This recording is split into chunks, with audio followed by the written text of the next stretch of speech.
Speaker, listening to the request for statement by the senator from Machakos, the Honorable Kavindu, you will notice that our people have a yearning for development.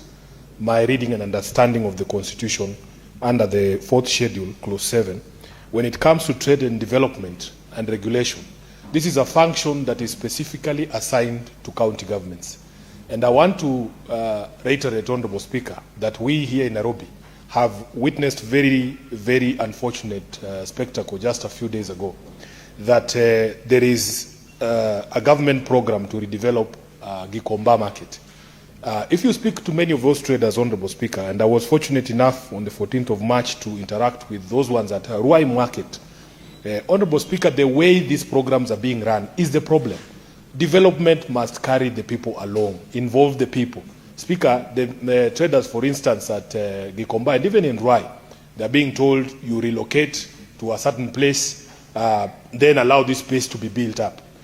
When you see where they are being sent, Honorable Speaker, in the case of Ruai, they are being sent to the Eastern Bypass. There's like a place there on the Eastern Bypass. Even basic amenities such as toilets do not exist in those places that people want to be relocated. There's a problem with the numbers that you are relocating. You bring down stalls for 10,000 people and send them to a place that can only accommodate 2,000 people.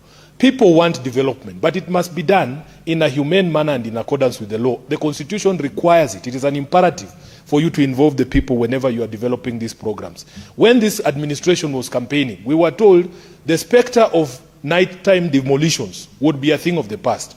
Speaker, if indeed you are doing it for the people, why come in the dead of the night and demolish people's stalls?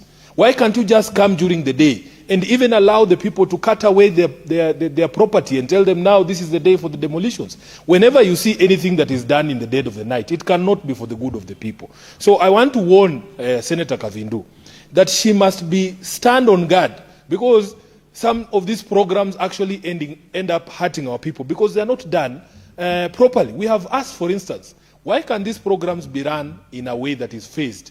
Must you kick out 10,000 people at a time, at once, or you can actually phase it out and do it in 3 phases where you have 3,000 people relocating, the market is built, people come back in, and you do the next phase. I have never understood why that does not make sense to this administration. So that you bring misery to 10,000 people at once. There is no knowing when that market will be complete. There is no knowing what these traders are supposed to be doing now, because they have lost their livelihoods. Speaker, there is no one who sits around waiting for 9 months or the 6 months or the 3 months that are thrown around for their livelihoods to go back to how they were.